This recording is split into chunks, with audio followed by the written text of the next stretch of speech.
What are the two things that compose, and this is going to be science class, what are the two things that make up power?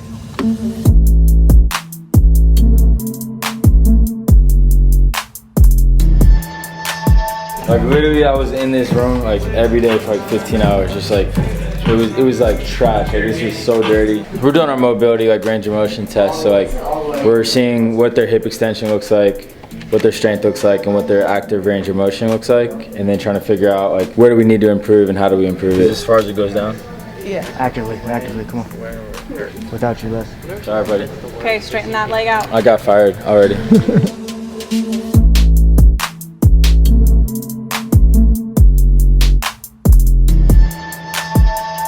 This guy right here never has shoes on. And then he used to wear Jordans all the time. He used to wear Jordans, and then a bum phone. But then he wants to walk in the house barefoot, but he doesn't wash his feet. Hey, one thing I'll say too is I know you guys are all used to training. There's like $1 million on the line. For today, it's mainly just good vibes, have fun, let the parents and the kids know that we vibe together and it's gonna be good. But in the end of the day, like, let's just have some fun. AK, no stress. No stress. All right, touch up, let's get a break. Togethership on 3. 1, 2, 3. Togethership. There's two adaptations that are gonna happen over the next couple months. One is physical, one is technical. Which one do you think is more important? So I'm gonna say for you guys, it's a 70% physical adaptation that's gonna lead to faster sprint times, and a 30% technical adaptation. So we've all been taught you need to look a certain way when you run. Now that's part of it, but the only thing that really matters is what's the outcome we want? Faster with increased power. So in order to increase my power, if my technical abilities don't aid in that, then it's worthless. Our second most important goal is increase our technical abilities so that we can produce more power on the ground. Okay, we'll add a little bit onto that. Does that make sense? So what we're gonna do today, 3 things. Number 1, we're gonna run a 40. Everyone turn around, look at those GPS bras. Okay, look back over here. So within those GPS bras, we measure instantaneous velocity and your force velocity profile. How many teams in the world are doing this right now? 3, you guys are one of them. So we're gonna measure instantaneous velocity or force velocity when we run the 40. It's more than just your split time. I could care less if you run a 5-second 40 or a 4.4. I don't care. My job is to make whatever you're at a lot faster, and that's a promise. That's the outcome we're gonna get, okay? The second thing we're gonna do is we're doing something called a load velocity profile. Okay, so we're actually gonna identify with weight where your peak power range is. So you're gonna run a 25% body weight sled, a 50% body weight sled, 75% body weight sled.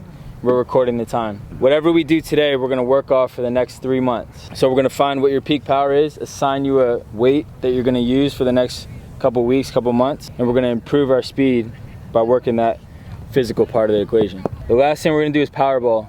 Okay, that's just, I think it's fun. There's no science behind that. Okay, I just think it's fun. So we're gonna test how much power you have from your hips.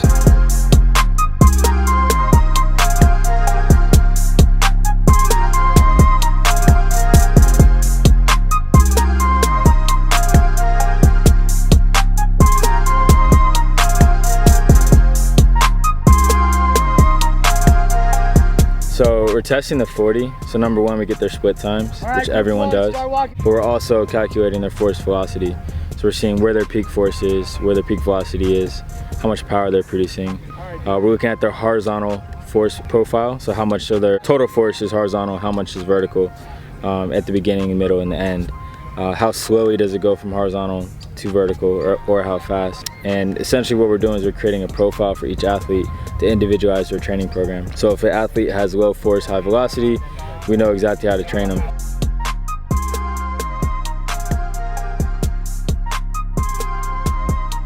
Yeah, so this is all about just like staying ready and just maximizing the moment. And honestly, like through coronavirus, we saw some guys just like rise up. River Craycraft is one. During coronavirus, he was like training the whole time, training on our app. He started training with us in January for about 6 weeks and increased his speed so much that he felt like, dang, like I gotta keep going. So he did the whole coronavirus pandemic time. And then, you know, he ended up on the 49ers. He's texting me, like literally texting me like, yo Les, I'm blowing past people. Like he's sending me videos, blowing past guys. He's like, I've never felt this fast before. Like, how do I keep going? So he's even now, while he's on the NFL team, still trying to figure out ways to get faster and get better. So yeah, shout out Riv. Kids now, like they only want to show up when it's like perfectly sunny out, or like when their favorite athlete is there, when cameras are there.